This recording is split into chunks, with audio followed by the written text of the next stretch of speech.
चलिए भाई भाई, बस बस बस। अबे क्या यहीं घर बसा लोगे क्या तुम बातें करते करते हैं? यार लास्ट क्लास के अंदर एक क्वेश्चन दिया था, ध्यान से देखें वापस से। हमारे पास में एक कंटेनर है, इस आवाज नहीं आनी चाहिए अब। हमारे पास में एक कंटेनर है जिसकी हाइट 28 सेंटीमीटर है। क्वेश्चन में बोला जा रहा है इसको अगर ऊपर से देखा जाए और तो इसको कितना लेवल तक भरा जाए, किस हाइट तक पानी को भरा जाए ताकि ये हमें आधा भरा हुआ दिखाई दे। आधा भरा हुआ कब दिखाई देगा? जितना भरा है उतना ही खाली दिख जाए। अच्छा, हमने मान लिया लिक्विड जो है वो यहां तक भर दिया। अच्छा, अगर किसी के दिमाग में आया यार आधा भरना है और आधा खाली करना है, तो ये 14 और ये 14 आधा भरा और आधा खाली है। ये हमने भरा है 14 और ये 14 अगर मैं भर दूंगा तो 28 पूरा कवर हो गया। लेकिन जब हम देखेंगे तो हमें जो चीजें दिखाई देगी वो एपरेंट दिखाई देगी। तो ऑब्जेक्ट कौन कहलाएगा हमारा इस कंटेनर का? बॉटम। बॉटम से जब लाइट आएगी और इस लिक्विड को पार करेगा तो यार वो 14 नहीं, 14 से कम दिखाई देगा। तो इधर दिखाई दे रहा है 14 से कम। अच्छा, क्या एक बार रिफ्रैक्शन हो गया है? एक बार रिफ्रैक्शन हो गया है तो फिर तो ये कितना दिखाई देगा अभी भी? 14। ये दिख रहा है 14 और ये दिख रहा है 14 से कम, यानी कि आधा भरा और आधा खाली तो बिल्कुल नहीं है। तो हमें इसको थोड़ा सा 14 से ज्यादा भरना पड़ेगा। लेकिन अगर मैंने इसको 14 से ज्यादा भरा तो ये वाली चीज 14 से कम होगी, क्योंकि टोटल तो 28 रखना है। तो क्वेश्चन यही कह रहा है कि हमने इसको भर दिया है मान लो h। तो जब यहां से देखेंगे तो हमें ये दिखाई कितना देगा? h अपॉन में म्यू 4/3 इतना मुझे दिखाई दिया।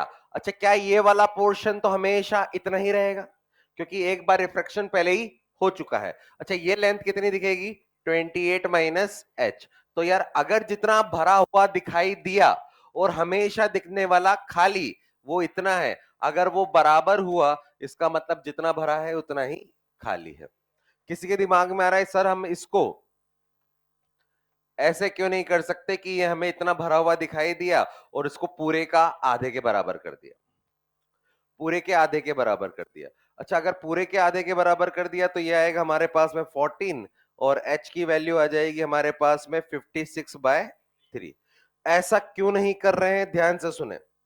अगर हमने इसको पूरी हाइट ले ली, यहां से यहां तक की पूरी हाइट, और उसका आधा इसको बता दिया, मतलब इसका आधे को कितना बता दिया इसको हमने? 14। अरे, जो हमें ये दिखाई दिया वो मैंने इसको कितना बोल दिया? 14। 14 दिखाई दिया, भरा तो थोड़ा ज्यादा होगा ना।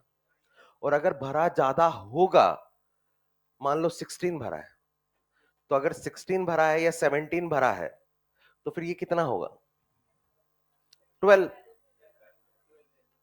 तो मतलब ये तो हमारा 14 दिख रहा है 28/2, ये तो 12 ही है। कहां आधा भरा और आधा खाली? अलग अलग हो गया ना। तो ऐसे क्वेश्चन के लिए हमें क्या करना है? जितना भी हमारे पास में इसमें भरा हुआ है उसमें से कितना अपीयर हुआ, और खाली तो हमेशा इतना ही दिखेगा 28 माइनस एच, उसको बराबर कर देंगे, काम बन जाएगा। एच की वैल्यू कितनी आई थी? 16। 16 हमने भरा है, 16 ये भरा है तो ये कितना दिखेगा? 12। 16 भरे होने के कारण ये कितना बाद में दिखने वाला है? 12, क्योंकि 16 अपॉन में 4/3 ये आ जाएगा हमारे पास में 12। 3 इंटू 4 12।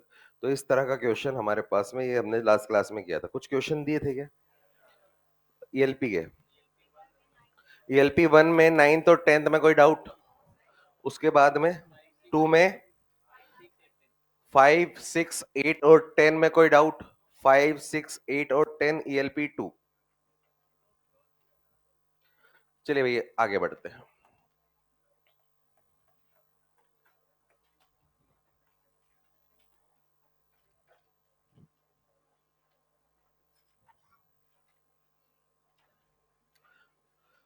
हमारे पास में फिर से एक कंटेनर है, उसी कंसेप्ट को थोड़ा सा आगे बढ़ा रहे हैं।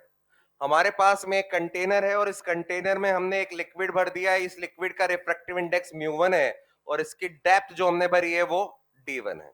अच्छा ये D1 एक्चुअल है, D1 एक्चुअल है, इतना बड़ा है। अच्छा देखेंगे तो ज्यादा दिखेगा या कम, क्योंकि बॉटम जो है वो किसी लिक्विड में है, और अगर हम यहां से देखेंगे तो हमें कम दिखाई देगा। कितना दिखाई देगा? D बाय म्यू, मतलब D1 बाय म्यू। तो यहां से हमारे पास में जो इसका एपरेंट आएगा वो मैंने यहां पर लिख दिया कि एपरेंट जो हमारे पास में आने वाला है पहले वाले केस में, वो आने वाला है D1 बाय म्यू। ठीक है। अच्छा इसके ऊपर हमने एक को लिक्विड भर दिया, ये म्यू2 वाला, इसकी डेप्थ जो है हमने D2 बोल दिया। अच्छा इसके बाद में हमने यहां पर एक को लिक्विड भर दिया, ये म्यू3 रिफ्रैक्टिव इंडेक्स, तीन अलग अलग लिक्विड भर दिए, ये D3। ध्यान से सुने, हम ऊपर से यहां से देख रहे हैं कि ऊपर से देखने पर ये कंटेनर जो है उसकी डेप्थ कितनी दिखाई देगी। तो सबसे पहले कंटेनर की डेप्थ के लिए लिक्विड तो क्या है? मीडियम। ऑब्जेक्ट कौन है? कंटेनर का बॉटम। तो लाइट कहां से निकलेगी? कंटेनर के बॉटम से। अच्छा कंटेनर के बॉटम से लाइट निकलेगी, पहले कौन से मीडियम से आ रहा है? क्या अभी तक रिफ्रैक्शन हुआ? नहीं। फिर ऐसे ही यहां गया, रिफ्रैक्शन हो गया। अच्छा रिफ्रैक्शन जैसे ही हुआ तब हमें नीचे वाले लेवल की डेप्थ कितनी दिखाई देगी? D1 by म्यू1। अच्छा यहां पर अभी मैं, यहां पर लाइट पहुंच चुकी है, मतलब मीडियम पार कर चुकी है, तो डिफ्रैक्शन भी हो चुका है। अच्छा यहां से यहां तक जब लाइट जाएगी, क्या अभी तक रिफ्रैक्शन हुआ फर्दर? तो अभी तक क्या दिखाई देगा? D2। अभी तो ये D2 दिखाई देगा, लेकिन जैसे ही लाइट यहां से इधर पहुंच गई ऊपर, तो अब ये वाला पोर्शन क्या दिखाई देगा? D2 बाय म्यू2 दिखाई देगा। यहां पहुंच गई लाइट, अब इधर चल रहा, चाहिए एक्चुअल डेप्थ कितनी है? D3, लेकिन अभी तक कितना दिखेगा? D3। जैसे मीडियम पार हुआ तब क्या दिखेगा? मतलब हर जगह का जो एपरेंट डेप्थ है वो निकालने का तरीका वहां का, क्योंकि यार ये डेंसर में है ना ये सब, बाहर के कंपैरिजन में, तो बस D बाय म्यू। तो यहां पर भी एपरेंट कितना आ जाएगा? D3 वाला, D3 बाय म्यू3। तो अगर हमसे बोला जाए टोटल एपरेंट क्या दिखाई देगा? नेट, ये सारे डेप्थ को, इसका इतना छोटा दिखाई दिया, इसको छोटा पार्ट, इसको छोटा part, D1 by mu one plus D2 by mu two plus D3 by म्यू3, ये हमें यहां पर दिखाई दिया टोटल। ऐसे टोटल इंडिविजुअल का करो और ऐड कर दो, ये हमें टोटल डेप्थ कम दिखाई देगी।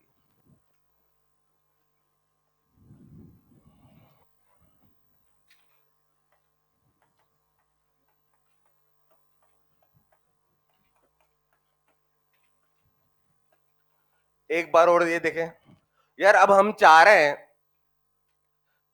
कई बार तुमने करंट इलेक्ट्रिसिटी में 12th में पढ़ा होगा कि तीन रेजिस्टेंस सीरीज में या पैरेलल में है, उनकी जगह एक नया रेजिस्टेंस कैसा और कितना लगाना चाहिए, उसको बोलते हैं आर इक्विवेलेंट। कैपेसिटर में भी पढ़ा होगा, स्प्रिंग में भी पढ़ा होगा, थर्मल में भी आता है कि इक्विवेलेंट। ये इक्विवेलेंट का मतलब होता है एक से ज्यादा चीजों की जगह एक ही चीज यूज करनी है, तो उसकी वैल्यू क्या होनी चाहिए। अब यहां पर भी वही फंडा लगा है यार, हमारे पास में कितने लिक्विड है? तीन। क्या तीनों के तीनों रिफ्रैक्शन कर रहे हैं? तो मेरे से बोला जा रहा है यार तीन अलग अलग क्यों काम करें, इन तीन की जगह एक ऐसा लिक्विड यूज कर लो जो वैसा ही काम कर रहा हो जो ये तीनों मिलकर कर रहे हो। तो उस लिक्विड के रिफ्रैक्टिव इंडेक्स को इक्विवेलेंट रिफ्रैक्टिव इंडेक्स बोलेंगे। मतलब ये तीनों मिलकर जितना जैसा रिफ्रैक्शन कर रहे होंगे वो अकेला भी वैसा ही काम कर देगा। तो इक्विवेलेंट रिफ्रैक्टिव इंडेक्स का मतलब क्या है? इन तीन की जगह एक नया लिक्विड ले लिया म्यू इक्विवेलेंट, और इसकी पूरी डेप्थ, अच्छा उसकी टोटल डेप्थ कितनी है? D1 plus D2 plus D3, तो डायमेंशन तो सेम होनी चाहिए। इन तीनों की जगह एक ही लिक्विड यूज करो जो वही काम कर दे जो ये तीनों कर रहे थे। अच्छा अगर मैं यहां से देखूं, क्या मैं डेंसर मीडियम में रखी हुई चीज को रेयर मीडियम से देख रहा हूं? तो नए वाले केस में जो नया एपरेंट आएगा वो एक्चुअल अपॉन में म्यू के बराबर आएगा। अरे ऐसा ही तो होता है, डेंसर में रखी हुई चीजों में एपरेंट जो होता है वो एक्चुअल से कम होता है, इसलिए मैं एक्चुअल अपॉन में म्यू कर रहा हूं। यही तो किया हमने तीनों में काम। अच्छा ये वाला लिक्विड उन तीनों की तरह काम करे, तीनों की तरह काम करे, यानी कि एपरेंट कितना दिखा है? D1 बाय म्यू1, D2 बाय म्यू2 और D3 बाय म्यू3। अच्छा, एक्चुअल कितनी डेप्थ है? D1 plus D2 plus D3। यहां से म्यू इक्विवेलेंट निकाल सकते हो, तो म्यू इक्विवेलेंट निकालोगे, यहां से एक फॉर्मूला आ जाएगा जो म्यू इक्विवेलेंट की वैल्यू हमें देगा। यहां से देखें, ये इधर जाएगा और इस पूरे को इधर डिवाइड में ले आते हैं। D1 plus D2 plus D3 upon में D1 by mu 1, D2 by mu 2, D3 by mu 3। Standard formula mu equivalent निकालने का, ये कहां कहां यूज होगा? पहला, ये रे ऑप्टिक्स में भी यहां यूज हुआ। दूसरा, ये कैपेसिटर में यूज होगा। इस पैटर्न का फॉर्मूला, कैपेसिटर चैप्टर नहीं पढ़ा है लेकिन मैं बस बता देता हूं क्योंकि ये फॉर्मूला वहां यूज होगा, सेम बनेगा। कैपेसिटर में बोला जाता है, क्या होता है कैपेसिटर, बात की बात है, हम तो फिलहाल बोलते हैं कैपेसिटर ये है, कोई होता है ऐसा, 12 पास की तो पता होगा ऐसा होता है ना। हमारे पास में उसके अंदर एक कुछ मटेरियल डाले जाते हैं, उन मटेरियल को बोलते हैं डाइलेक्ट्रिक्स। और वो डाइलेक्ट्रिक जो है वो हमने इस तरह से, एक डाइलेक्ट्रिक K1 वाला, दूसरा डाइलेक्ट्रिक जो है मान लो वो K2 वाला, K2 डाइलेक्ट्रिक कांस्टेंट, और तीसरा जो है वो ऐसे रख दिया हमने K3 वाला। इसकी जो विड्थ है वो D1, ये D2 और ये D3, ये हमने यहां रख दिया। अच्छा, तीसरा क्या आएगा फॉर्मूला भी मैं बता रहा हूं, थर्मल में। थर्ड, थर्मल में, थर्मल में भी कौन सा चैप्टर? कंडक्शन। कंडक्शन में 3 रॉड रहेंगी, 3 रॉड या 4 रॉड या 2 रॉड, इन तीनों को हमने इस तरह से अरेंज कर दिया है। ये K1, ये K2 और ये K3। मैं बस रिलेट करने की कोशिश कर रहा हूं और मुझे कोई मतलब नहीं है क्योंकि अभी चैप्टर पढ़ा नहीं है। जब पढ़ोगे वहां पर तो पता चलेगा। ध्यान से सुनिए, सीरीज और पैरेलल समझ में आता है? यहां से देखें लाइट कैसे चलती है। लाइट, अच्छा ऑब्जेक्ट कौन है? तो क्या लाइट बॉटम से निकलेगा, पहले एक मीडियम में जाएगा, फिर दूसरे में, फिर इस कॉम्बिनेशन को बोलते हैं सीरीज, 1/1 सीरीज में होता है। तो हमारे पास में म्यू इक्विवेलेंट निकालने का तरीका, सारी डायमेंशंस का सम अपॉन में डायमेंशन अपॉन में वहां की physical property mu, dimension upon में म्यू, डायमेंशन अपॉन में म्यू। रे ऑप्टिक्स में ये काम आ गया। यहां देखें यार, कैपेसिटर में तुम पढ़ोगे आगे जाकर चार्ज का फ्लो होता है, और चार्ज का फ्लो एक प्लेट से दूसरी प्लेट की तक होता है। अच्छा, क्या एक प्लेट से दूसरी प्लेट तक जाते वक्त बीच में कुछ डाइलेक्ट्रिक मटेरियल आ रहे हैं? क्या पहले एक मटेरियल से जाएगा, फिर दूसरे से, फिर 1/1, कौन सा कॉम्बिनेशन? सीरीज। अच्छा, high temperature, low temperature, thermal physics, temperature difference के कारण क्या फ्लो होता है? हीट। हीट किस में से फ्लो हो रहा है? रॉड से। क्या पहले एक रॉड से हीट जाएगी, फिर दूसरे से, फिर ये भी क्या हो गया? सीरीज। लाइट में सीरीज, कैपेसिटर में चार्ज के लिए सीरीज, और थर्मल में हीट के लिए सीरीज। सब सीरीज हैं, सबके लिए। यहां पूछा जाएगा के इक्विवेलेंट निकालो। के इक्विवेलेंट निकालने का तरीका उससे कंपेयर करें, डायमेंशंस का सम, D1 plus D2 plus D3 upon में D1 बाय, यहां आएगा K1 conduct capacitance, sorry dielectric constant, ये आएगा D2 बाय K2, ये आएगा D3 बाय K3। नहीं आया? इस वाले में देखें, यहां पर भी बोला जाएगा के इक्विवेलेंट निकालें, तो यहां पर सीरीज ये है, तो length L1 plus L2 plus L3 upon में L1 बाय K1। K1 है कोफिशिएंट ऑफ कंडक्टिविटी, मतलब कंडक्टेंस जो भी बोल दो इसको, conductivity coefficient. L2 by K2, L3 by K3, series है इसलिए सेम फॉर्मूले हर जगह लगे।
ELP है क्या इसमें?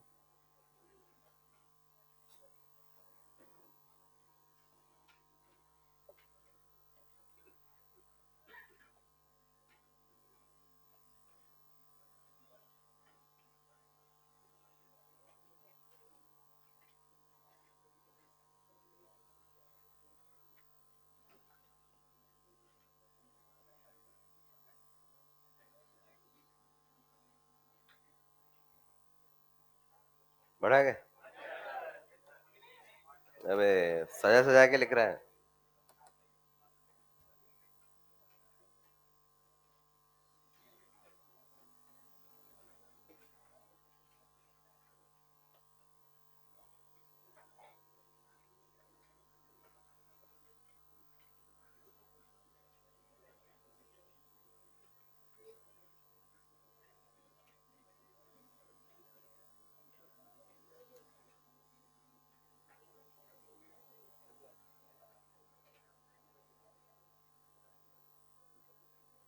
अब तो लिख लिया होगा।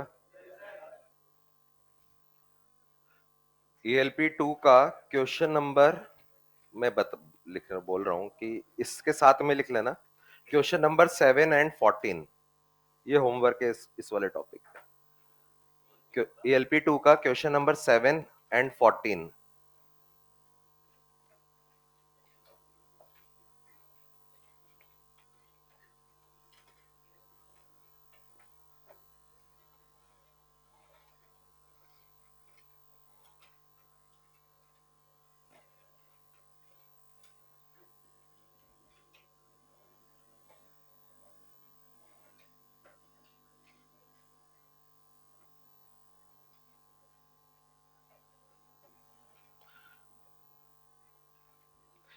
एक कोई भी कैसी भी एक रफ कॉपी रखो, अभी यहाँ नहीं, यहाँ तो रखना ही है।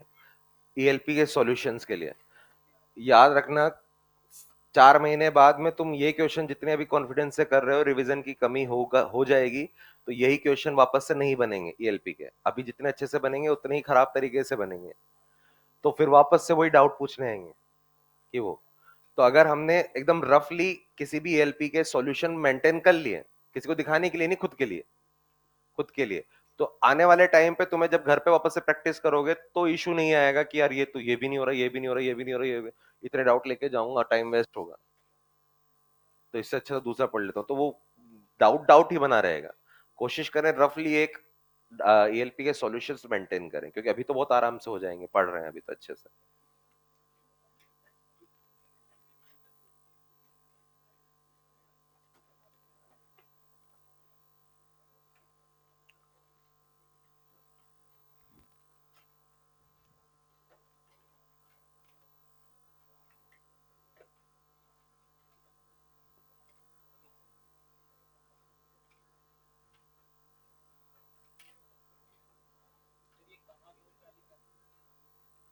कहाँ कहाँ यूज होगा?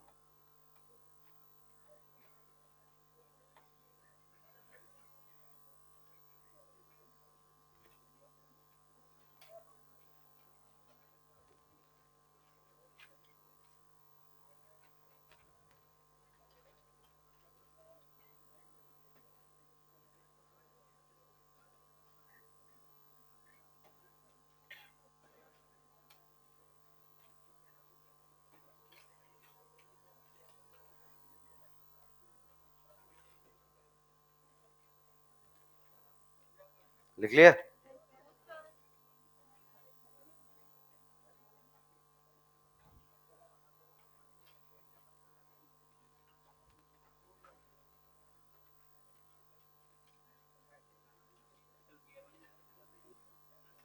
या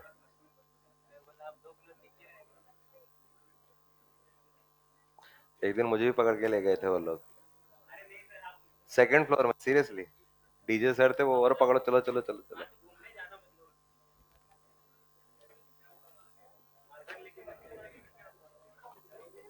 लिख लिया?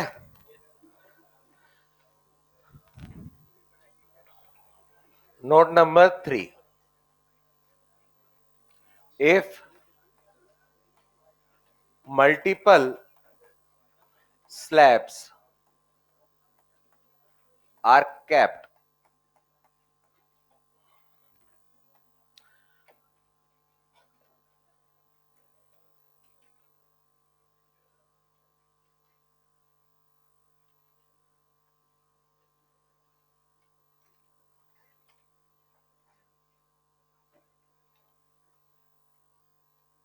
ये स्लैब क्या होते हैं? ऐसी दो रिफ्रैक्टिंग सरफेस जो एक दूसरे के पैरेलल हो। हमने ऐसे चार या फिर इनफाइनाइट भी हो सकते हैं, कितने भी हो सकते हैं, वो हमने यहां पर रख दिए एक के ऊपर एक। अच्छा, ऑब्जेक्ट मान लो यहां है, हम यहां से देख रहे हैं, अगर ऑब्जेक्ट यहां है तो लाइट इससे यहां से पास इस पे जाएगी। अब लाइट यार नॉर्मल इंसिडेंस भी हो सकती है और किसी एंगल पे भी हो सकती है, डिपेंड करेगा सिचुएशन क्या है। फिलहाल तो मैंने यूं ही जनरलाइज फॉर्म में किसी एंगल पे ले लिया। पहला काम नॉर्मल, ये वाला एंगल, एंगल ऑफ इंसिडेंस। अच्छा, क्या यहां से इधर यहां पर इसको मैंने बोल दिया एयर है ये 1, और यहां पर इसको बोल दिया μ1, ये μ2, ये μ3 है, ये μ4 है, और यहां पर ये मान लो इसको म्यू नॉट बोल देते हैं और इसको μ5 बोल देते हैं। चलो एयर भी हटाते हैं, है ना। यहां से लाइट इधर अंदर की तरफ आ रही, ये वाला एंगल क्या कहलाता है? आर। अच्छा, अब लाइट इस पे गिरेगी तो इस पे गिरेगी तो पहला काम वापस से नॉर्मल। अच्छा, बचपन में पढ़ा होगा, ये ऐसे कट कर रहा है तो ये वाला Z जब बन रहा है तो ये वाला एंगल और ये वाला एंगल सेम हो। तो अगर ये वाला एंगल R है तो ये वाला एंगल भी R होगा।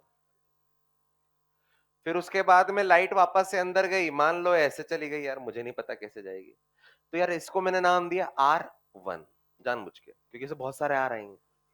अच्छा, यहां पर ये R1 है, क्या वापस से एक मीडियम से दूसरे मीडियम में गया? तो ये वाला एंगल क्या बराबर है क्या? नहीं, मीडियम चेंज तो एंगल चेंज, मुझे नहीं पता है कितना है, R2। अब इस पे गिरा, अच्छा ये R2 है तो ये भी अल्टरनेटिंग, ये R2। अच्छा, इधर इसके बाद में लाइट मान लो इधर आ गई है, अच्छा ये मान लिया R3, तो यहां पर ये वाला एंगल भी R3। अच्छा, इसके बाद में इधर आ गया R4, तो ये वाला एंगल भी R4। उसके बाद में ये बाहर निकल गया, अब मुझे नहीं पता, R5 बोल सकते हैं। नॉर्मली इस वाले एंगल को बोलते हैं ई क्यों बोला है? क्योंकि ये पूरे से बाहर आ गया है। ई का मतलब एंगल ऑफ इमरजेंस, तुम चाहो तो R5 लिख दो, कोई फर्क नहीं पड़ता, एंगल ऑफ इमरजेंस। अच्छा, मैं अब अलग अलग जगह पर स्नेल्स रूल लगाना चाह रहा हूं। यहां पर स्नेल्स रूल लगाएंगे तो बाहर की तरफ क्या है, म्यू नॉट साइन, अरे स्नेल्स रूल तो हर जगह लगता है जहां म्यू और आई मिल जाए, एंगल मिल जाए। तो mu not sine i equals to μ1 sine R1, ये पहली इक्वेशन। अच्छा, मैं इस जगह पे लगाना चाह रहा हूं, कहीं पर भी लगा सकते हैं ना, तो ये आएगा μ1 साइन, ये R1 है, इक्वल्स टू μ2 साइन R2, ये सेकंड। अच्छा, इस जगह लगाए μ2 sign R2 equals to μ3 sine R3, इस जगह μ3 sine R3 equals to μ4 sine R4 is the last. μ4 sine R4 equals to μ5 sine E। अब यार यहां पर देखो, ये वाली वैल्यू इसके बराबर है, स्नेल्स लॉ। अच्छा, क्या ये वाली वैल्यू और ये वाली वैल्यू सेम ही है? और ये इसके बराबर है, अरे ये इसके बराबर है और ये एक ही है, और ये इसके बराबर मतलब ये दोनों भी बराबर है। ये वाली वैल्यू और ये वाली वैल्यू सेम ही है, मतलब ये अगर इसके बराबर है और ये वही है और ये इसके बराबर है, इसका मतलब ये भी बराबर है, ये एक ही चीज है। तो और ये इसके बराबर है, इसका मतलब ये इसके बराबर। अरे कहने का मतलब ये है कि देखो यहां पर इधर से चले ये सब जो है बराबर आ रहे हैं, यहां से ये सब बराबर आ रहे हैं। तो अगर तुम्हारे पास में स्लैब है, स्लैब का मतलब पैरेलल है, पैरेलल होनी चाहिए सरफेस, पैरेलल होंगे तभी जाकर ये एंगल और ये एंगल बराबर होंगे, पैरेलल होंगे तभी ये और ये एंगल बराबर होंगे, ऐसे किसी एंगल पर होंगे तो थोड़ी ना बराबर होंगे। तो स्लैब होना जरूरी है। उस केस में तुम चाहो तो स्नेल्स लॉ कहीं भी किन्हीं भी दो पॉइंट पर लगा सकते हो। जैसे मेरा मन कर रहा है कि मैं इस जगह पर नहीं लगाऊं, कि इधर और इधर, ये तो अभी तक मैं लगाते आया हूं। अब मैं चाह रहा हूं कि स्नेल्स लॉ में एक तो इस वाली जगह पर लगाऊं और एक इस वाली जगह पे लगाऊं, लगा सकते हो। अच्छा, इस पर और इस पर स्नेल्स लॉ लगाऊंगा तो यहाँ के लिए क्या लगाऊंगा, म्यू नॉट साइन आई, और यहाँ के लिए mu three sine R, mu not sine i और mu three sine R three, वो तो इधर उधर चलते चलते बराबर आना ही था। तो जब स्लैब्स होते हैं तो हम किन्हीं भी दो जगहों पर जो हमें जरूरत पड़े, अब कैसे पता चलेगा किसके लिए, जैसे मेरे से बोला जाए कि यार यहाँ का म्यू दिया हुआ है और यहाँ का म्यू दिया हुआ है, यहाँ का एंगल इतना है, तुम तो आर थ्री बताओ। तो एक तरीका तो ये, आर थ्री से पहले आर वन निकालो, आर वन से आर टू निकालो, आर टू से फिर आर थ्री आएगा, या फिर सीधा स्लैब है, सीधा एक पॉइंट यहाँ के लिए बनाओ और एक बार यहाँ के लिए बनाओ, सीधा सिंगल स्टेप पे आएगा। ये समझ में आएगी कहानी। अगर स्लैब्स हैं तो ही कर सकते हैं, क्योंकि वो अल्टरनेटिंग एंगल जो होते हैं वो पैरेलल लाइंस के बीच की होती है एंगल, तो इसलिए ये वाला काम कर सकते हैं। तो हम लिखो इसको, इक्वेशन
जल्दी लिखे, वही बात है।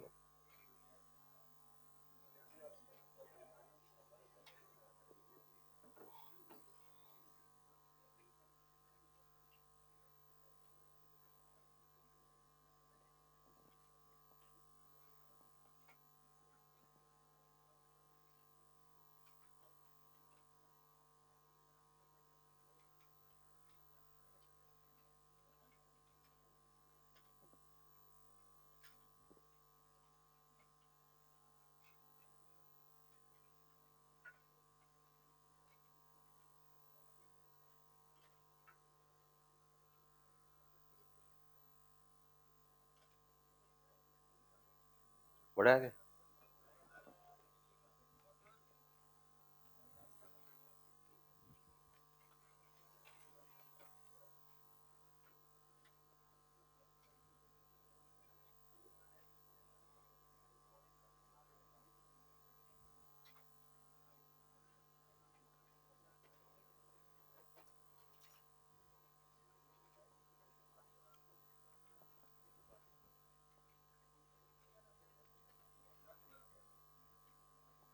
लिख लिया।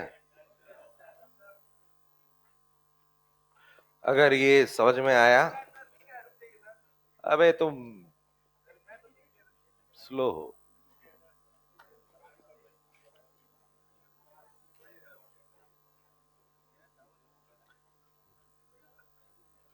अबे ऐसे कैसे होगा यार, अगर समझ में आया तो ये करके दिखाओ।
अबे आवाज नहीं आनी चाहिए, मैं 2 मिनट लगेंगे क्लास छोड़ने में, पहले बोल रहा हूँ। बैठे रहना साल भर, कभी एंट्री नहीं करूंगा बैच में।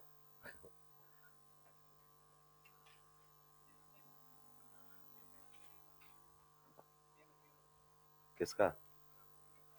अरे मुझे तो ये चाहिए यार, वहां तो मतलब ही नहीं।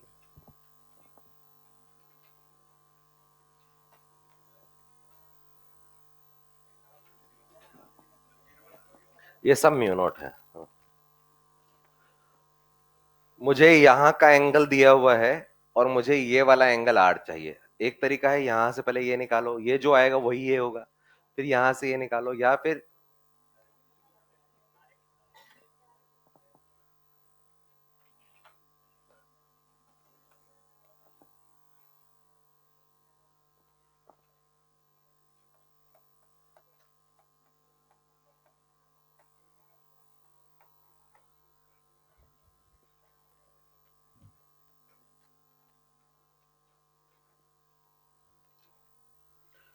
क्योंकि यहीं तक निकालना है, ये आर ही निकालना है, तो यहीं तक लगा देंगे सीधा फर्स्ट और सेकंड पे। क्या रहा आंसर? 1/2√2।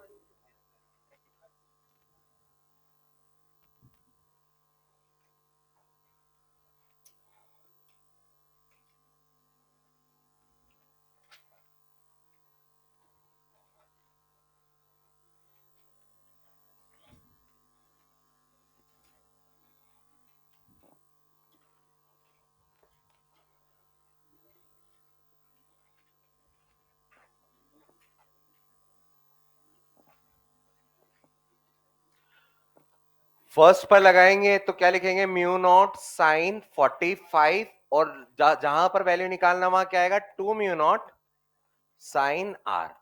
तो म्यू नॉट से म्यू नॉट उड़ गया, ये 1/√2, ये 2 साइन आर। साइन आर की वैल्यू 1/√2, आर की value sine inverse 1/√2।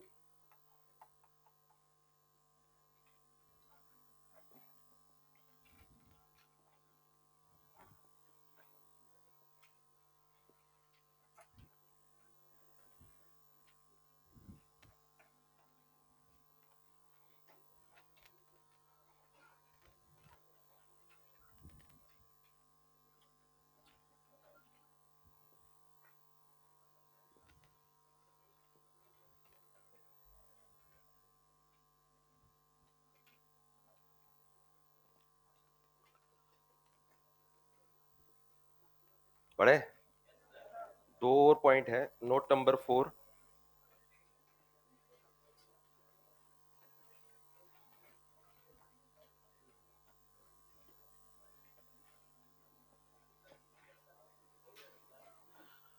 Note number 4 पे देखें, कुछ एंगल ऑफ डाइवर्जेंस के बारे में बताना है।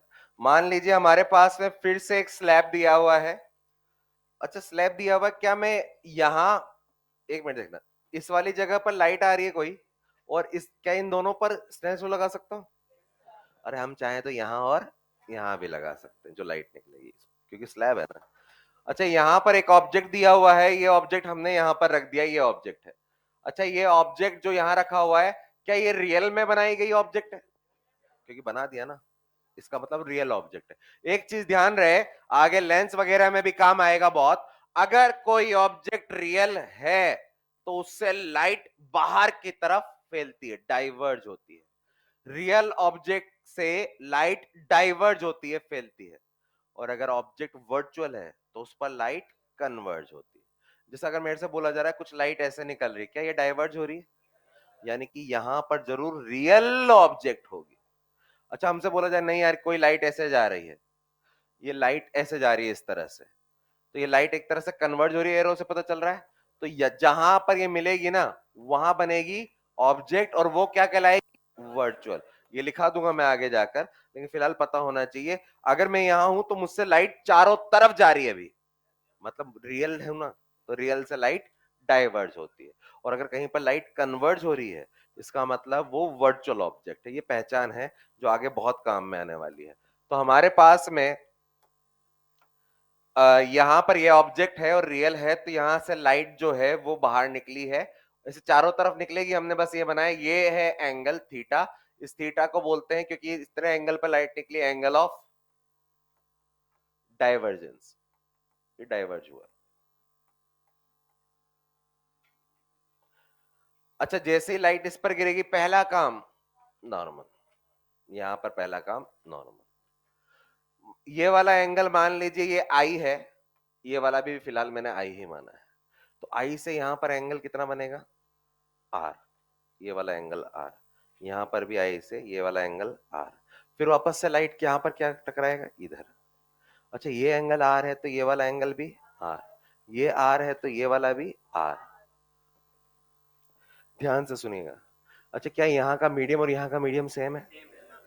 तो स्नेल्स लॉ अगर मैं लगाऊंगा तो मैं चाहूंगा तो यहां से यहां सीधा लगा सकता हूं। स्नेल्स लॉ तो मैं कहीं भी लगा सकता हूं ना स्लैब में। अच्छा, यहां स्नेल्स लॉ और यहां लगाओ, 1 इंटू साइन आई, 1 इंटू साइन ई। जब 1 और 1 है तो आई ही ई होगा। सिंपल सी बात है, जब आई से आर बना तो आर से आई ही तो बनेगा स्नेल्स लॉ में। अबे तुम तो चलो यहां और यहां लगाओ सीधा, 1 इंटू साइन आई, इसके बराबर होना चाहिए 1 इंटू साइन ई, मतलब साइन आई और साइन ई बराबर, अरे आई और ई। स्लैब में जहां से अगर जिस मीडियम से आया वापस उसी मीडियम में जा रहा है तो एंगल सेम रहता है। तो यहां पर हमारे पास में पता चला कि यार ये वापस से इधर से आई एंगल पर ही जाएगा, तो आई एंगल पर जाने के लिए हमने यहां पर ये बना दी गाड़ी, ये आई एंगल पर गया, ये आई एंगल, यहां पर ये आई है और ये भी आई है। फिर से देखें, अच्छा अगर मैं इसको पीछे की तरफ बढ़ाऊं, ऐसे मैं इसको पीछे की तरफ बढ़ाऊं, क्या ये जो व्हाइट वाली लाइन है ये परपेंडिकुलर से कितने एंगल पे है, ये परपेंडिकुलर से कितने पे है? इसका मतलब ये लाइन जो है ना इस व्हाइट वाले के पैरेलल ही होगी।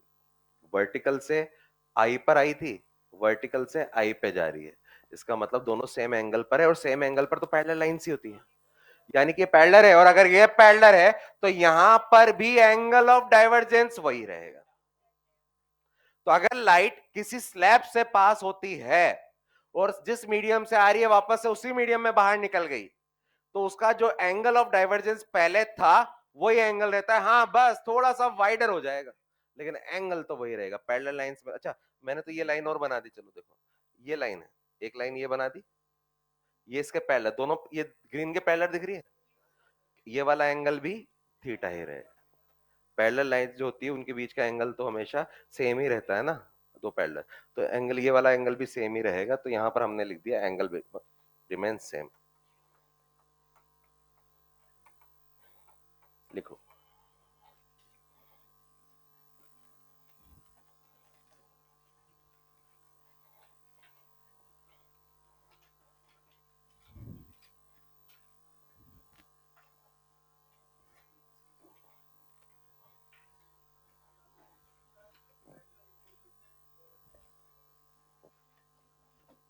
ये और ये दोनों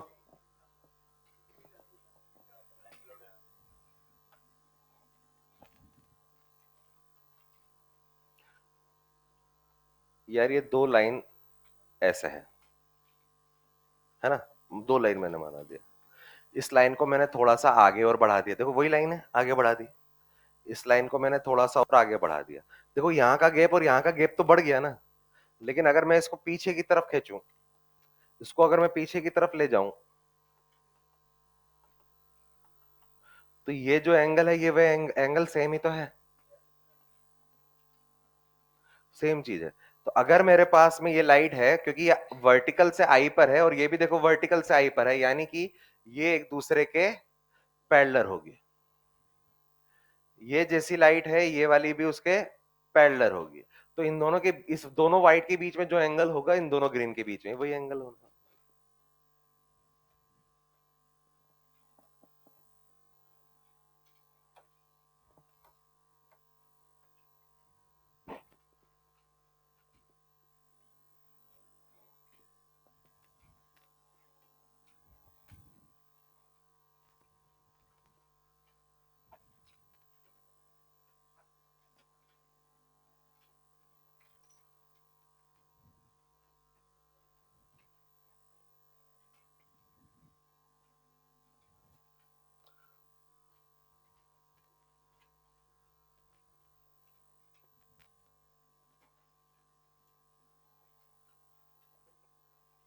बढ़ाएंगे। नोट नंबर 5 सबसे इंपॉर्टेंट, बहुत बार यूज हो, प्रिज्म में यूज होगा, लेंस में यूज होगा, ऑप्टिकल इंस्ट्रूमेंट्स, जब इंस्ट्रूमेंट्स पढ़ेंगे माइक्रोस्कोप, कंपाउंड माइक्रोस्कोप, उसमें यूज होगा, लास्ट वाला पॉइंट। और जो यहाँ है, यहां से भी क्वेश्चन बनता है, जो अगला बता रहे हैं।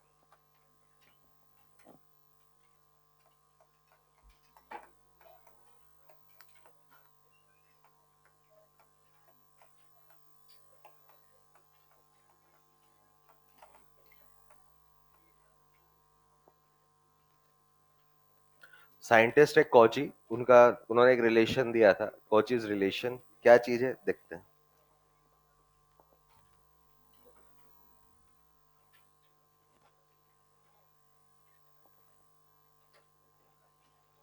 बड़े, इसमें लिखे according to it, according to it refractive index of any medium, according to it, refractive index of any medium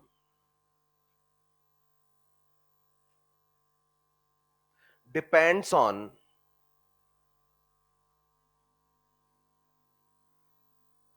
wavelength of light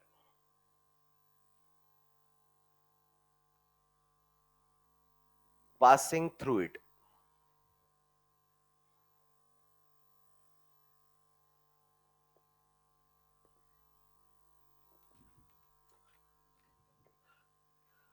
क्या बोला था, ध्यान से सुने यार, कोची ने बोला किसी भी मीडियम का रिफ्रैक्टिव इंडेक्स, ध्यान से सुने, किसी भी मीडियम का रिफ्रैक्टिव इंडेक्स फिक्स नहीं होता है। वाटर का रिफ्रैक्टिव इंडेक्स कितना है? फिक्स नहीं है। ग्लास का रिफ्रैक्टिव इंडेक्स 3/2 फिक्स नहीं है, हमने याद कर लिया है, लेकिन वो याद किस चीज के लिए किया है वो अभी बताएंगे। कोची ने बताया कि कोई भी मीडियम अपना रिफ्रैक्टिव इंडेक्स कितना देने वाला है, वो डिपेंड करेगा कि उस मीडियम से उस टाइम पर जो लाइट पास हो रही है उसकी वेवलेंथ कितनी है। और उसका रिलेशन जो था वो दिया गया था, इसकी वैल्यू म्यू की value a plus B upon में lambda square plus C upon में लैम्डा की पावर 4, और ये कहानी चलती रहेगी, लिख लेना और कट कर देना, क्योंकि हम ये ध्यान नहीं रखना है। इसको जब आगे सॉल्व करेंगे सीरीज में, on solving it, on solving it, तो यहां से रिलेशन आएगा म्यू और वेवलेंथ एक दूसरे के इनवर्स में प्रोपोर्शनल है। ये हमने पहले भी पढ़ा है, म्यू वी के इनवर्स में होता है और वी लैम्डा के प्रोपोर्शनल होता है, तो म्यू लैम्डा के इनवर्स में आता है, लेकिन वो चीज अलग थी और ये अलग है। दिखने में एक जैसा ही है, हमने कहीं ना कहीं पढ़ा है ना, म्यू जो है वो वी के इनवर्स में था और म्यू लैम्डा के भी इनवर्स में था, क्वेश्चन भी किए थे रेशो वाले। लेकिन ये वो चीज दिखने में ऐसी है लेकिन वो अलग है। वो क्या है, ध्यान से सुने, चाहे तो क्वेश्चन में पेज पलट के देख ले, वहां हमने क्या लिखा था। वहां पर था एक मीडियम में म्यू इतना है और वेवलेंथ इतनी, ये मॉड्यूल में भी तुम्हारा क्वेश्चन है, कल हमने डिस्कस भी किया था 4000 और 6000 वाला, कि एक मीडियम में वेवलेंथ 4000 है, एक में 6000 है, तो वैक्यूम से लाइट आ रही है, तो दूसरे मीडियम का रिफ्रैक्टिव इंडेक्स कितना होगा, 3/2 यानी कि 1.5 आया था, वो म्यू और लैम्डा का। वहां क्या फंडा था, ध्यान से सुने, दो मीडियम, दो वेवलेंथ, और दोनों दोनों एक दूसरे पर इनवर्स में रिलेट कर रही है। तो ये क्या है, यहां दो मीडियम नहीं है, यहां एक ही मीडियम है। वो एक ही मीडियम अपना रिफ्रैक्टिव इंडेक्स कितना देगा, वो डिपेंड करेगा उससे पास होने वाली लाइट की वेवलेंथ पर। अगर पानी है, पानी का रिफ्रैक्टिव इंडेक्स, देखो मैं ध्यान से सुना क्या लिख रहा हूं मैं यहां पर यार, हम अगर लाइट के बारे में बात करें तो लाइट के लिए तो विबग्योर होता है, और विबग्योर में शायद पता हो, violet, indigo, blue, green, yellow, orange, red, यहां से यहां जाने पर वेवलेंथ, और वेवलेंथ बढ़ती है, तो वेवलेंथ किसके लिए ज्यादा है, रेड के लिए ज्यादा है, किससे, वॉयलेट से। सबसे ज्यादा रेड के लिए वेवलेंथ होगी और सबसे कम, जिस कलर के लिए वेवलेंथ ज्यादा है, अगर वो कलर किसी मीडियम से पास होगा तो वो मीडियम उस ज्यादा वेवलेंथ वाली लाइट को अपना सबसे कम म्यू देगा। मैं ये नहीं बोल रहा हूं कि दो अलग अलग मीडियम है, एक का म्यू ज्यादा एक का कम है, अरे वही मीडियम अपना म्यू अलग अलग देगा अलग अलग कलर को। जैसे हमारे पास में अगर मैं बोलूं mu of medium for red, ये कम होगा और उसी मीडियम का म्यू जब वॉयलेट कलर की लाइट जाएगी ना तो ज्यादा होगा। अच्छा, हमने पढ़ा है थोड़ी देर पहले, एक दो दिन पहले पढ़ा था, वाटर का रिफ्रैक्टिव इंडेक्स 4/3। यार ये कैसे बता दिया कि 4/3 होता है? ये तो अलग अलग, अगर हमने आज ये पढ़ लिया तो इसके अकॉर्डिंग तो ये बोलना चाहिए था ना कि वाटर का रिफ्रैक्टिव इंडेक्स और वेवलेंथ पर डिपेंड करेगा। ये कैसे बता दिया 4/3? अरे ये किसके लिए है? For white light. अगर व्हाइट लाइट, अच्छा व्हाइट लाइट इन सब सातों को कंबाइंड फॉर्म में क्या बोलते हैं? और व्हाइट लाइट की जो वेवलेंथ होती है ना, वो इसकी एवरेज वेवलेंथ येलो के बराबर होती है। इसकी एवरेज विबग्योर की अगर मैं हर वेवलेंथ का एवरेज निकालूं टोटल, तो वो आएगा येलो कलर की जो वेवलेंथ होती है वो व्हाइट लाइट की वेवलेंथ होती है। ये यानी कि ये व्हाइट लाइट यानी कि येलो कलर के लिए होगी। तो अगर व्हाइट लाइट है तो पानी का रिफ्रैक्टिव इंडेक्स 4/3 है। व्हाइट लाइट है तो कांच यानी कि ग्लास का रिफ्रैक्टिव इंडेक्स 3/2 है। लेकिन अगर रेड लाइट है, refractive index of water for red, क्या रेड की वेवलेंथ सबसे ज्यादा? तो रेड के लिए पानी अपना म्यू सबसे कम देगा, तो वो आएगा लेस देन 4/3। व्हाइट लाइट के लिए दे रहा है ना 4/3, तो यार इससे ज्यादा वेवलेंथ वालों के लिए 4/3 से कम देगा, और इससे कम वालों के लिए 4/3 से ज्यादा देगा। अगर व्हाइट लाइट है तो हम 4/3 लेंगे, लेकिन अगर अलग अलग कलर हुआ तो वो अलग अलग लिया जाएगा। ये चीज समझ में आई क्या? अब इसका फायदा क्या है, ध्यान से सुनिएगा। सब किसी भी कोई भी मीडियम किस कलर को सबसे ज्यादा म्यू देने वाला है? जिसकी वेवलेंथ सबसे कम हो। वॉयलेट की सबसे कम है तो उसको सबसे ज्यादा म्यू मिलेगा, हमेशा खुश रहेगा म्यू की। लेकिन उससे भी लफड़ा है। जैसे एग्जांपल, हमारे पास में कंटेनर है। यार इस कंटेनर में हमने कंटेनर ले लिया, इस कंटेनर में बॉटम में तुमने देखा हो ना वाटर पार्क में या रिसोर्ट में जो स्विमिंग पूल होता है, स्विमिंग पूल में उस जहां जो भी रिसोर्ट या वाटर पार्क है उसका नाम लिखा होता है। तो हमने यहां पर लिख दिया यार ये विबग्योर, विबग्योर लिख दिया कंटेनर के नीचे। अच्छा अभी कुछ नहीं भरा हुआ है, कुछ नहीं भरा हुआ है। अच्छा विबग्योर लिख दिया, कौन से कलर से लिखा है? व्हाइट, व्हाइट कलर से लिखा है। अब मैं इसको ऊपर से देख रहा हूं। अच्छा ऊपर से देख रहा हूं क्या, ये किसको देख रहा हूं मैं? विबग्योर लिखे हुए को, अल्फाबेट्स को। तो मेरे लिए ऑब्जेक्ट कौन है? विबग्योर। तो ऑब्जेक्ट से क्या निकलेगा? व्हाइट कलर से कौन सी लाइट निकलेगी? White light. अच्छा वो हमने एक दिन बात की थी, याद हो तो, कि किसी भी कलर फ्रीक्वेंसी जो होता है वही कलर को रिप्रेजेंट करता है ना? अगर कोई पानी के अंदर कोई रेड कलर से अल्फाबेट लिखा हुआ है, तो अगर मैं बाहर से देख रहा हूं तो, जबकि वो कलर से रेड, अच्छा उस कलर से रेड लाइट निकली होगी, और रेड लाइट बाहर आके भी अभी क्या रही होगी? रेड, तभी तो मुझे रेड दिखाई दिया हो। जबकि बाहर आने के बाद वेवलेंथ तो चेंज हो गई होगी, मीडियम चेंज, फ्रीक्वेंसी चेंज हो गई होगी, फ्रीक्वेंसी सेम रही होगी लेकिन स्पीड चेंज हो गई होगी। अच्छा व्हाइट लाइट यहां से जब निकलेगी इन सब से, क्या व्हाइट लाइट ने मीडियम चेंज किया? नहीं, अभी तो खाली है, खाली है, कहां बनाया पानी? खाली है। तो यार अभी मीडियम चेंज, और अगर मीडियम चेंज नहीं हुआ तो रिफ्रैक्शन, और अगर रिफ्रैक्शन नहीं हुआ तो जो ना तो पास दिखेगा ना जहां है वहीं दिखेगा। तो अभी फिलहाल तो ये यही है, लेकिन अब हमने क्या किया, इसी में पानी भर दिया। अरे बाप रे, हमने इसी में पानी भर दिया। हमने अगर इसी में पानी भर दिया यहां पर, अब क्या होने वाला है ध्यान से सुने। पानी भरने पर कौन सा कलर है ये? यहां पर पानी भर दिया हमने, वाटर, इसका रिफ्रैक्टिव इंडेक्स म्यू।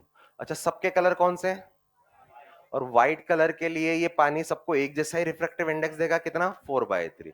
अच्छा हम यहां से देख रहे हैं, हम रेयर में खड़े हैं, अंदर क्या है? डेंसर। डेंसर में चीजें ऊपर उठी हुई दिखाई देगी, और जब ऊपर उठी हुई दिखाई देगी तो हमें जो एपरेंट डेप्थ होगा वो एक्चुअल डेप्थ अपॉन में म्यू। क्या? क्योंकि for white light mu same for all white alphabets. सारे व्हाइट कलर के तो अल्फाबेट्स हैं, तो सबके लिए सब पास दिखेंगे या दूर? क्योंकि यार डेंसर में रखी हुई चीजें उठी हुई दिखाई देती है, तो सारे के सारे अल्फाबेट्स जो है वो हमें एक ही लाइन में थोड़े से ऊपर उठे हुए दिखाई देंगे, क्योंकि डेंसर में रखी हुई चीजें थोड़ी उठ जाती हैं। ये समझ में आया क्या? अच्छा, सब बराबर क्यों दिखे? क्योंकि सबका कलर एक, और सबका कलर एक तो सबके लिए म्यू भी एक, और सबका म्यू सेम तो सबके लिए एपरेंट जो कम हुआ है वो पहले जैसा एक जैसा हुआ है। लेकिन अगर मैंने यहीं पर ये वापस से एक कंटेनर बनाया और इस कंटेनर में यहां पर हम टकटकी लगाकर बैठ गए, इस बार हमने यहां लिखा अल्फाबेट विब,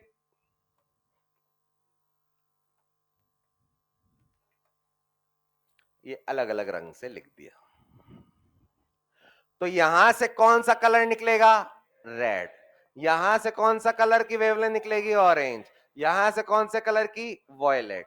अलग अलग कलर आएगा। अब वही पानी अलग अलग कलर को अलग अलग वेवलेंथ देगा।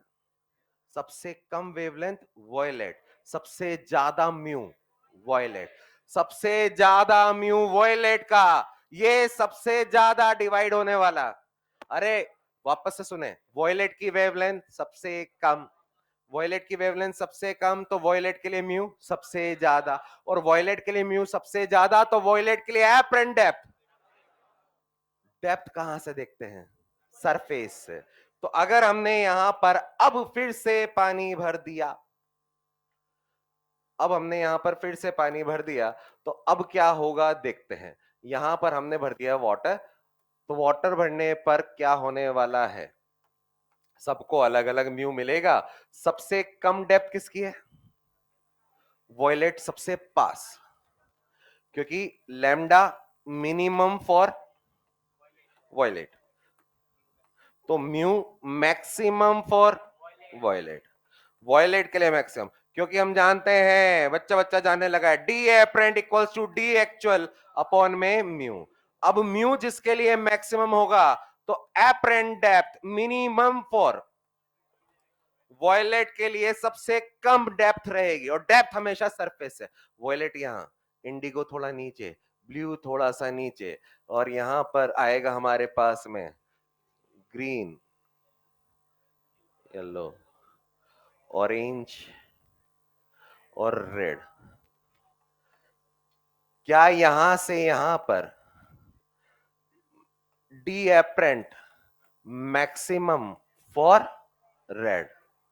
अगर हमसे पूछा जाए इसमें लीस्ट रेज्ड, रेज कौन सबसे कम उठा?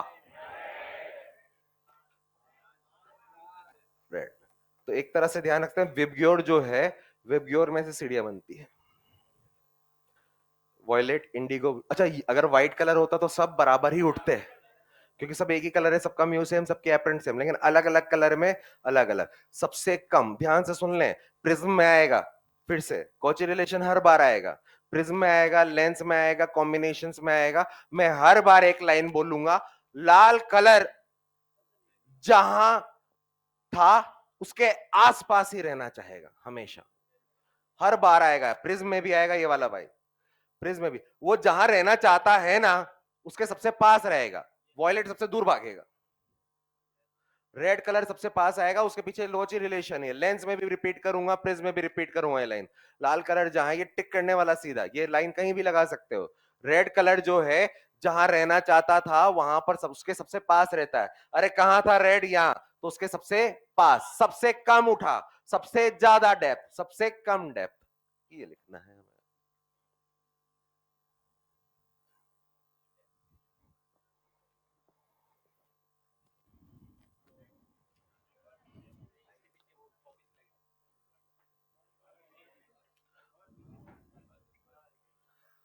जल्दी लिखो।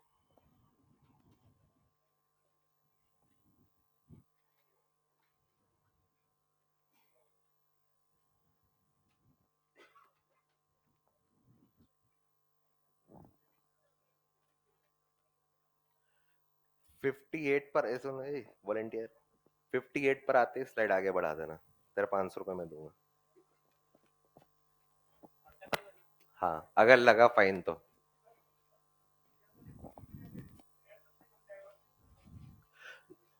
रेड सबसे कम, ये वर्ड कहां से है? डाइवर्स नहीं, स्कैटरिंग। रेड कलर की वो स्कैटरिंग है।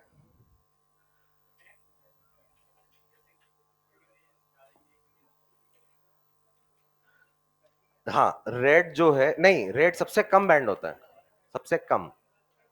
हाँ, और जो वो क्वेश्चन बोल आता है कि जितने भी खतरे के सिग्नल, डेंजर वाले सिग्नल्स होते हैं, वो रेड कलर के क्यों होते हैं, उसके पीछे लॉजिक होता है स्कैटरिंग। ट्रैफिक सिग्नल में रेड कलर जो होता है, रेड लाइट, वो रेड ही क्यों बनी है? या फिर किसी भी ट्रक में, कोई ऑयल का ट्रक जा रहा है, उसमें पीछे वो ट्रक नीचे हड्डी बनी रहती है, वो रेड कलर की क्यों होती है, डेंजर? क्योंकि रेड कलर दूर से भी दिख जाता है, उसकी स्कैटरिंग यानी कि फैलाव बहुत कम होता है।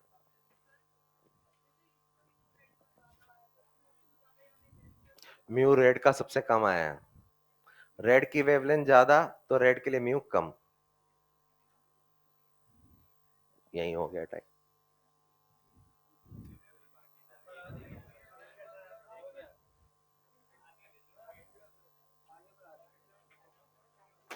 व्हाइट लाइट, आवाज नहीं आ रही है। हाँ।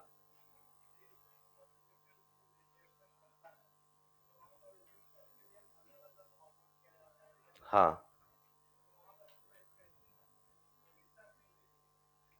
स्कैटरिंग या फिर कलर फैलना, उसको डिस्पर्शन बोलते हैं।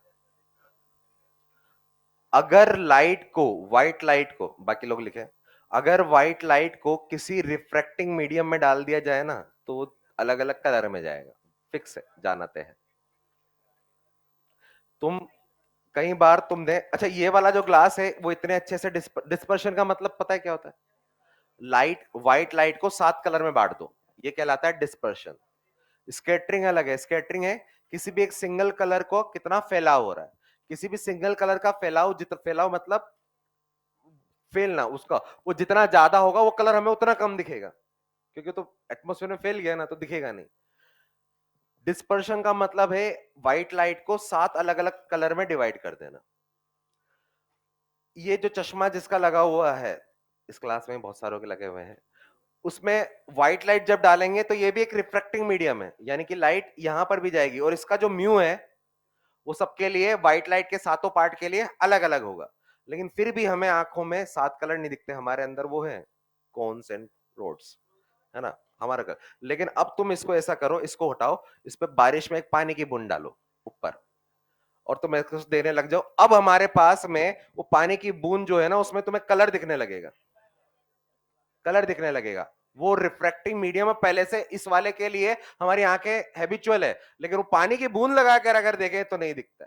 इवन अगर पूल में चले जाएं या बारिश में भीग जाएं, चश्मा नहीं लगाया हुआ है, तो हमारे लेंस के ऊपर भी पानी की एक लेयर आ जाती है, और अगर वहां कोई लाइट है तो तुम्हें लाइट नहीं, वो रेनबो दिखता है, लाइट ही एकदम लगता है कि रेनबो चल रहा है ना। तो वो क्या है, वो रिफ्रैक्टिंग मीडियम है, तो व्हाइट लाइट को तो डिस्पर्शन होना तय है।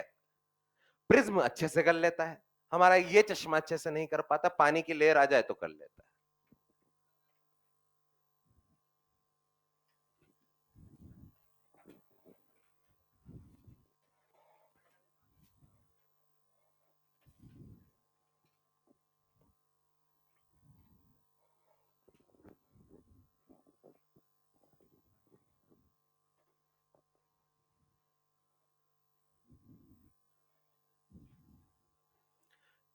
एक मिनट बाद आगे बढ़ा देना।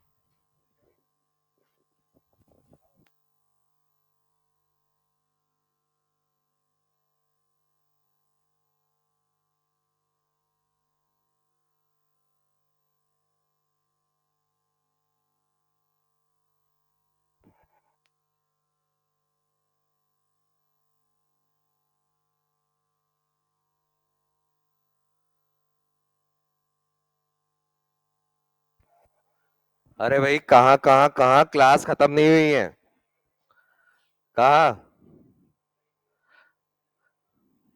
सब दिख रहा है इधर से।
स्लाइड चेंज कर दो भाई।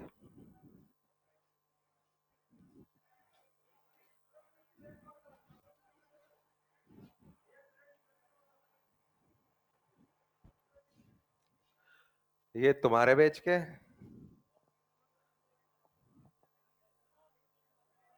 हाँ हाँ।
नहीं नहीं, अब हुआ ही नहीं तो क्यों बुलाएंगे?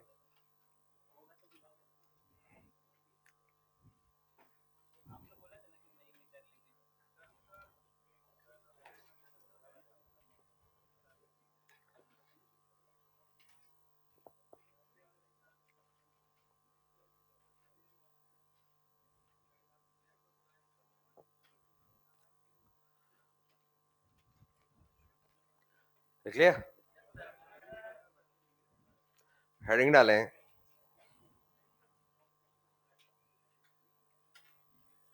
Refraction of light,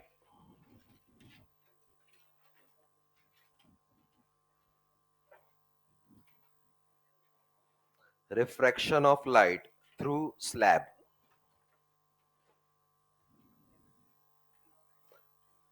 glass slab, refraction of light through glass slab.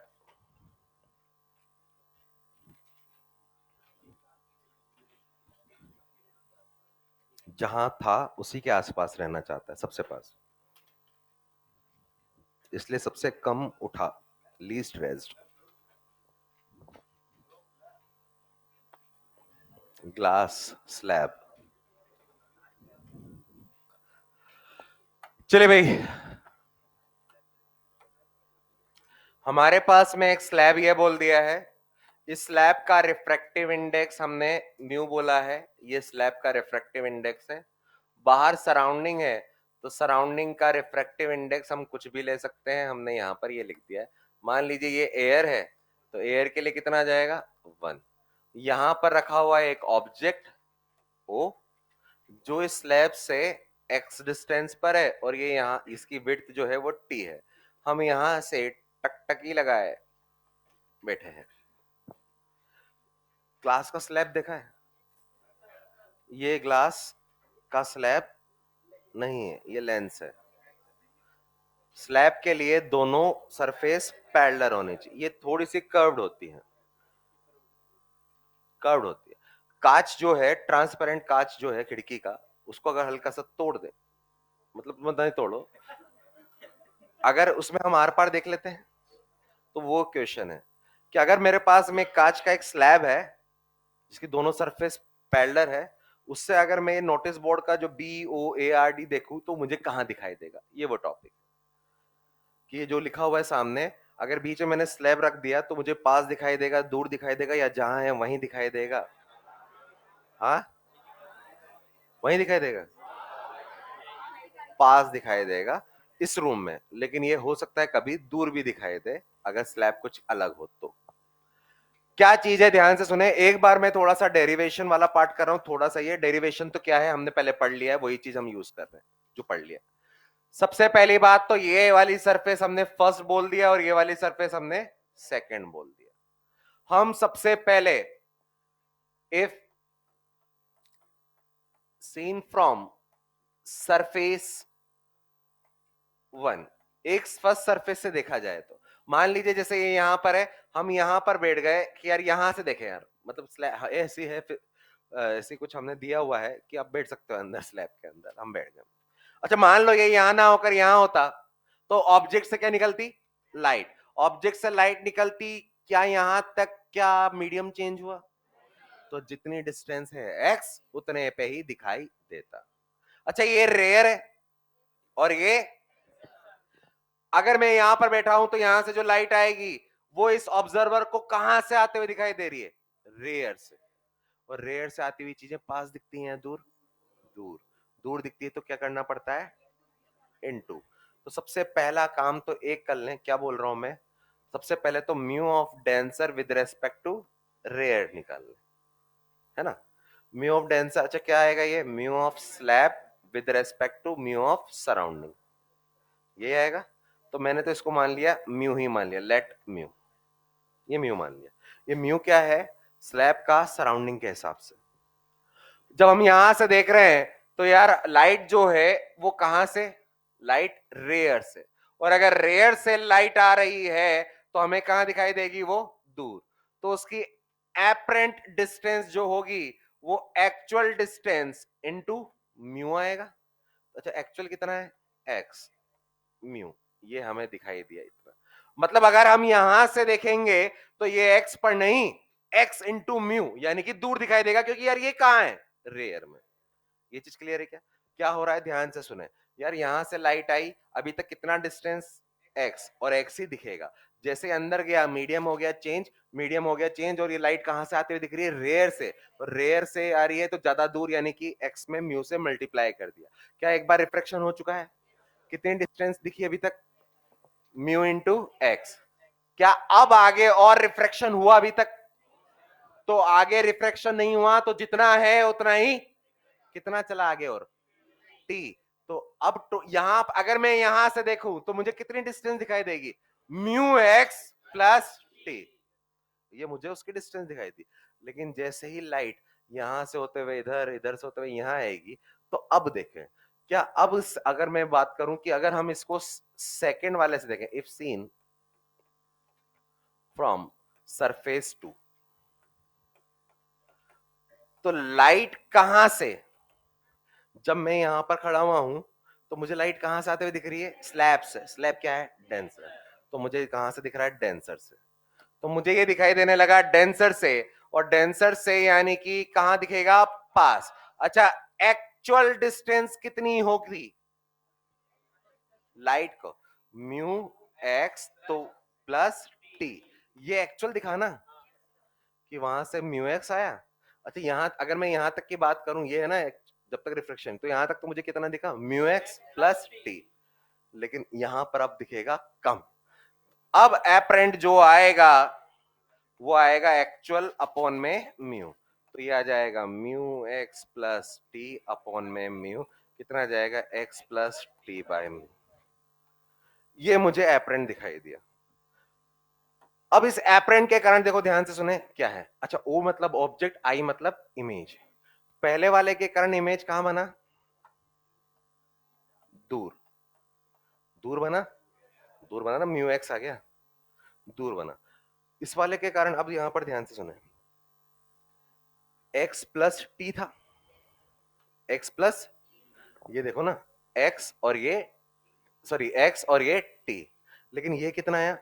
X plus T by mu. क्या ये वैल्यू पहले से, मतलब टोटल वैल्यू ओवरऑल ये एक्स प्लस टी से कम, पास दिखाई देगा। स्लैब ने उस नोटिस बोर्ड के पूरे अल्फाबेट्स को पास ले आया। तो फाइनल जो हमारे पास में इमेज आएगी वो यहां पर बना दी है। अरे यहां पर बना दी है ये फाइनल इमेज, अरे यहां था यहां पहुंच गया, इसको बोलते हैं हम शिफ्ट। इतना शिफ्ट हुआ। तो शिफ्ट कितना हुआ वो ध्यान से सुने, शिफ्ट कितना हुआ वो देखते हैं। अरे पहले डिस्टेंस कितना था एक्चुअल में? X plus T.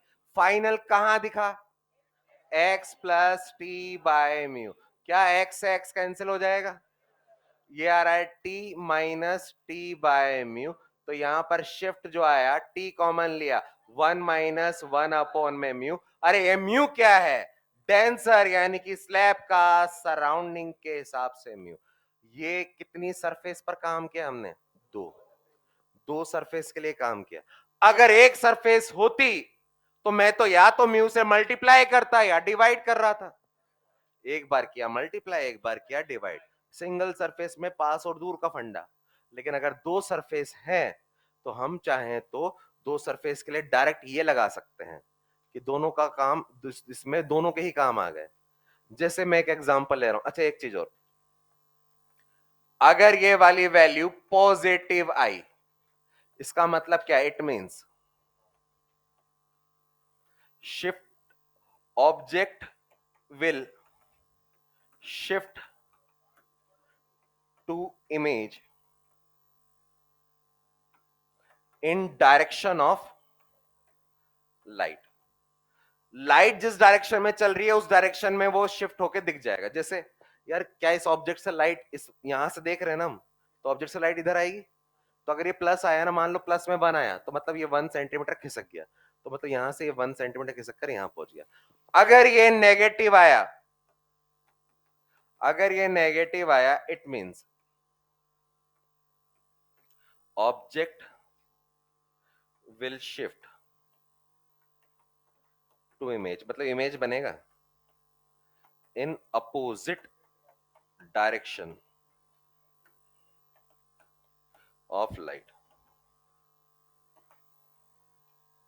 देखें क्या चीज है, एक एग्जांपल ले रहा हूं मैं। हमारे पास में ये एक स्लैब है, इस स्लैब का रिफ्रैक्टिव इंडेक्स 1.5 है, बाहर एयर है।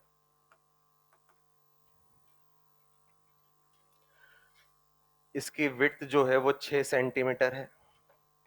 यहां से 4 सेंटीमीटर पर एक ऑब्जेक्ट रखी हुई है। हमसे पूछा जा रहा है यहां से टकटकी लगाए रखने पर डिस्टेंस ऑफ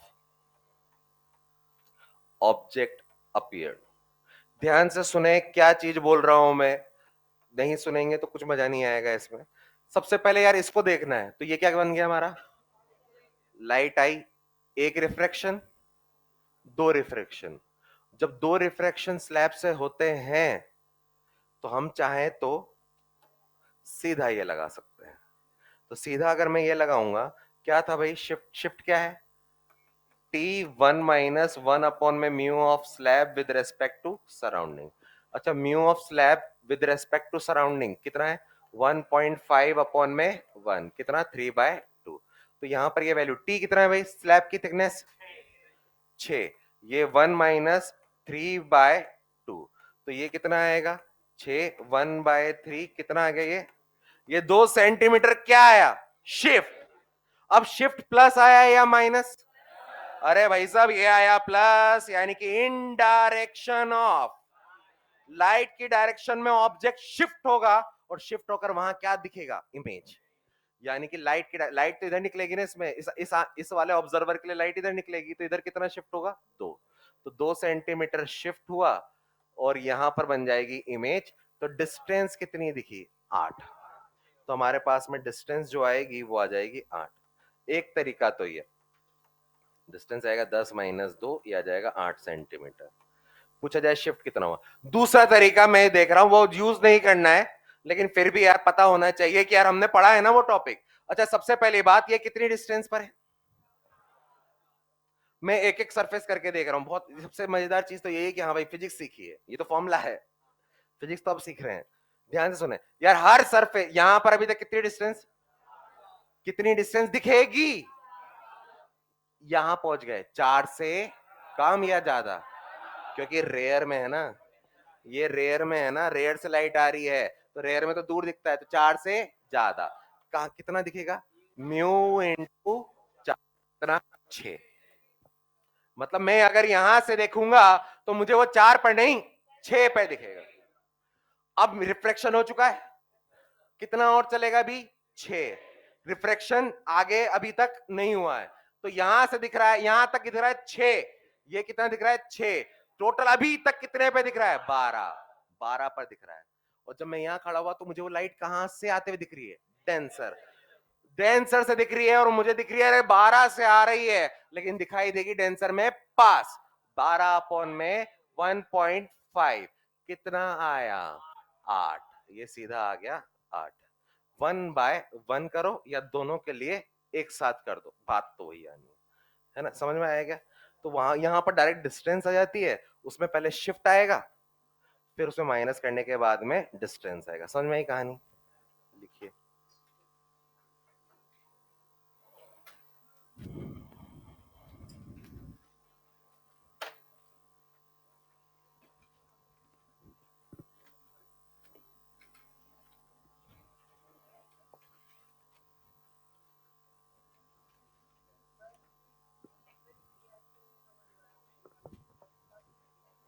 ये एक्चुअल कैसा है, बाकी लोग लिखे।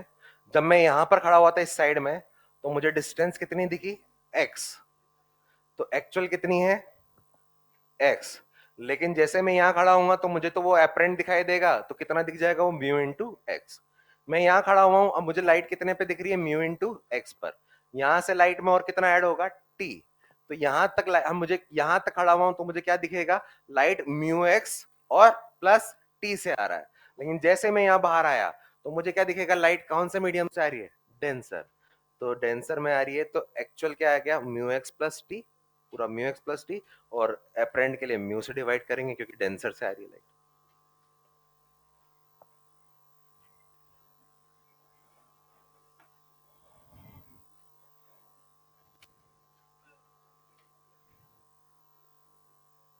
एएलपी 2 में 13 एएलपी 2 134 711 134 711 1415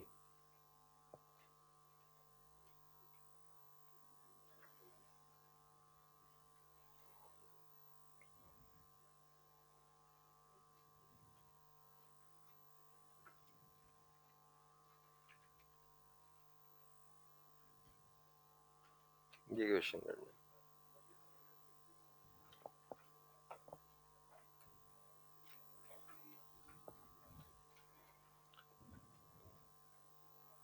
मॉड्यूल में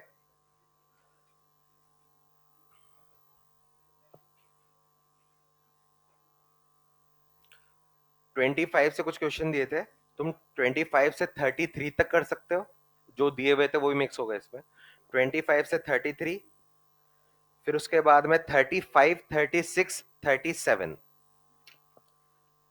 अभी 34 छोड़ना है ना? मतलब 37 तक में 34 छोड़ देना। 25 से 37 20 34 छोड़ देना।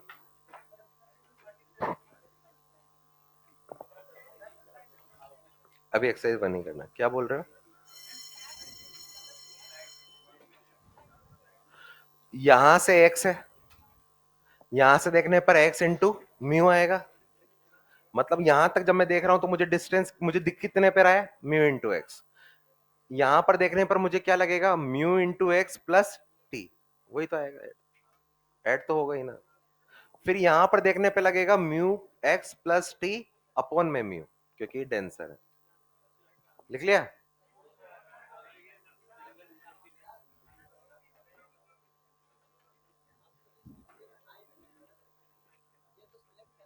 हाँ हाँ।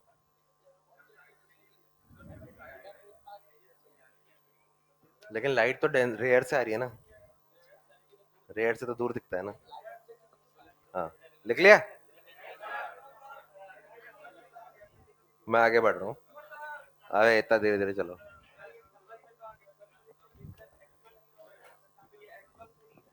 नहीं, जहां वो खड़ा हुआ है वहां पर तो उसको लगेगा ना कि डिस्टेंस एक्चुअल में इतनी है। फिर दूसरी साइड चला जाएगा स्लैब के उधर सेकंड सरफेस पे, तो जो दिखाई देगा वो उस सरफेस के कारण एपरेंट, वो उस सरफेस के लिए एक्चुअल और उस सरफेस के लिए एपरेंट है। या तो सीधा दो सरफेस के लिए ये लगा सकते हैं, इससे सीधा आता है शिफ्ट, प्लस हुआ तो लाइट के डायरेक्शन में शिफ्ट होगा। जिसको लिखना है वो लिखो, जिसको फोटो खींचना है फोटो खींचो।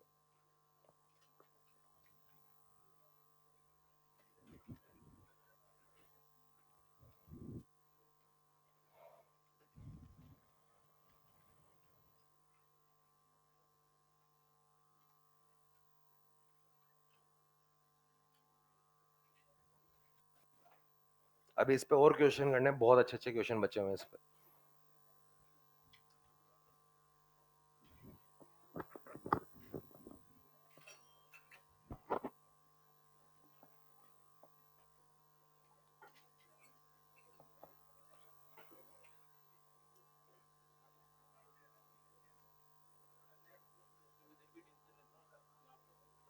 तो नेगेटिव आ जाएगा।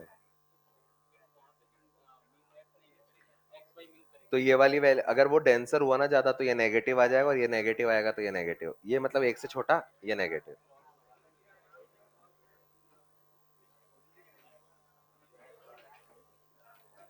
चलिए भाई, थैंक यू।